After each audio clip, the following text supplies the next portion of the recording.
After taking career aptitude tests scored by a malfunctioning computer, Lisa discovers that the occupation she is best suited for is a homemaker, while Bart's test shows he should be a policeman. Lisa's heartbroken over this result, and at dinner, she complains about the chosen future for her as a homemaker. Bart tells her it can't be that bad, but Homer rudely interrupts her and asks Bart of his chosen occupation. He replies that he got police officer, which makes Homer proud. However, Lisa reveals that she has future dreams of playing jazz music as a professional saxophone player. Is determined to prove the test wrong. She consults a music teacher for his opinion, plays her saxophone with passion. Although he is impressed with her skills and he honestly reveals that because she has inherited her father's stubby fingers, she can never be a professional saxophone player.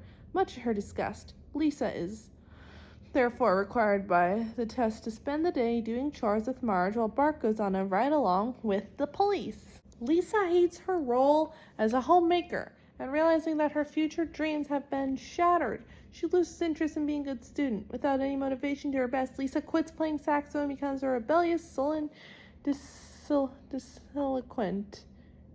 delinquent. Bart enjoys spending time with the police, and he even ends up stopping Snake during a car chase. The next day, a sulky and depressed Lisa comes downstairs for breakfast. Marge warmly greets her for breakfast, but she doesn't bother to do the same. Lisa makes a snippy comment how being bad a homemaker is. Marge tries to comfort her by telling her that being a homemaker isn't so bad and she can be creative in the kitchen with making meals, like making smiley face breakfasts for the family. Lisa stubbornly tells her not to bother making the effort because no one in the family appreciates it. Marge tries to prove her wrong, but Bart and Homer tear apart their breakfast that she worked so hard on and forget to thank her for them. This discourages Marge and proves Lisa right about their lack of appreciation. When Principal Skinner discovers Bart's new interest in law enforcement, as seen in the arrest of groundskeeper Willie for burning leaves in violation of the town's clean air laws, he lists him as hall monitor. He soon becomes a good student with good grades. Bart starts handing out demerits to his classmates for minor infractions and has order restored to the school, much to the relief of the faculty. When Lisa has no interest in schoolwork and is a more rebellious and sulky delinquent, she hangs out with rebellious fifth-grade girls in the bad girls' bathroom, the one her friend Janie warned her not to enter. When the girls try to kick her out, Lisa suggests talking Skinner off completely by going after his Puma Pride statue, one thing he truly believes in.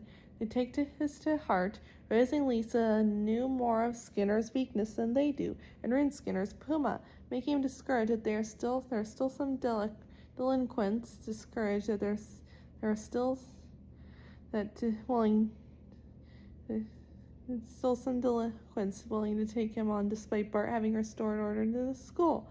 Lisa continues being rebellious by making snippy comments to Miss Hoover, yet sent to Skinner's office for disciplinary actions, and her grades drop as a result. At Skinner's office, he is dismayed to see a good girl like Lisa go bad and asks her what she's rebelling against. Taking out the toothpick, she dares him to give her his worst punishment. Skinner is horrified that Lisa has become more sulkier and rebellious version of Bart. Girls are impressed with Lisa's recent bad behavior and offers her a cigarette. Though reluctant to accept, Lisa does and tells them she will smoke it in class. In bed, while impressed with Bart's turnaround, Marge is concerned about Lisa's lack of interest in her schoolwork. Homer crudely tries to reassure her that things will work out. She's not convinced. Marge is also concerned that Maggie will follow Lisa's path of destruction one day. The next day at school, Lisa is seen drawing a skull with crossbones on her desk. Miss Hoover asks her to answer some questions in the class history homework. Lisa responds by insulting her in front of the class. Everyone erupts in laughter, except Janie, whom is becoming more concerned with her recent bad behavior. Miss Hoover points out that if Lisa had bothered to do the assignment, she would have learned something. Lisa responds by insulting her further for earning $18,000 yearly. Annoyed, Miss Hoover orders her to serve detention by cleaning the chalkboard. While serving detention for another nasty comment towards Miss Hoover, Lisa is annoyed and clapping clean erasers from the chalkboard and mentions how much of an idiot she is without her teacher's edition schoolbook. She gets an idea and smiles as she secretly takes the first teacher's edition and puts it in her bag. Lisa heads into Mrs. Krabappel's classroom to steal her teacher's editions. She secretly steals all of the teacher's editions of the school books from the other teachers, hides them in her locker. After closing it, Lisa walks away snickering in victory, knowing the disaster that will unfold. During a faculty meeting, Skinner informs the teachers that some delinquent has stolen the teacher's editions. This exposes the teacher's lack of education, and many begin to panic. Krabappel uses Martin to teach classes. She escapes to her car. Miss Hoover runs out of her classroom and tries to calm herself down, but her class isn't letting up. In Skinner's office, Bart is coming out of the personal bathroom, and Skinner admits the police isn't helping them out. Turns out that they have raided the wrong building. Before Skinner could proclaim defeat, Bart convinces him not to. He believes that the missing teacher's editions are still in the school, and they need to search the lockers. The hallway, Skinner and Bart search the lockers.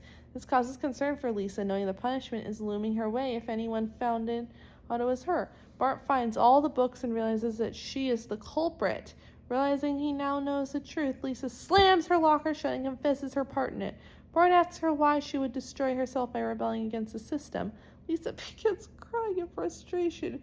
She reveals she's doing all this because she's rebelling against her chosen future as a homemaker after being discouraged from her original dreams as a professional saxophone player. Lisa tells Bart that before he became a hall monitor, he used to enjoy the simple freedom of rebellion. He admits so, but he even had his limits and mentions that she's looking at expulsion for it. Lisa agrees and is heartbroken, knowing that she will be expelled with her reputation ruined. Skinner is overjoyed that the teacher's editions are found, but also asks who is this culprit. Before Lisa could speak up and admit to her wrongdoing, Bart takes the blame and returns to his life as a bad student and detention regular. Before being taken away by newly deputized hall monitor Milhouse to Skinner's office to face punishment, Lisa questions why he did this for her and not let her be punished. Bart reveals he didn't want her ruining her own future because she had the talent and brains to do whatever she wanted in life. He encourages her to keep pursuing her future dreams as a professional saxophone player, and promises to be there for her when she needs his help, while borrowing money from her in the future. Lisa is touched by Bart's actions as she goes back to being a good student and playing the saxophone. As he spends his time in detention, Lisa plays her saxophone outside the classroom to comfort him. Inside, while writing on the chalkboard, Bart praises her and believes she has a great future as a professional saxophone player, regardless of what others tell her.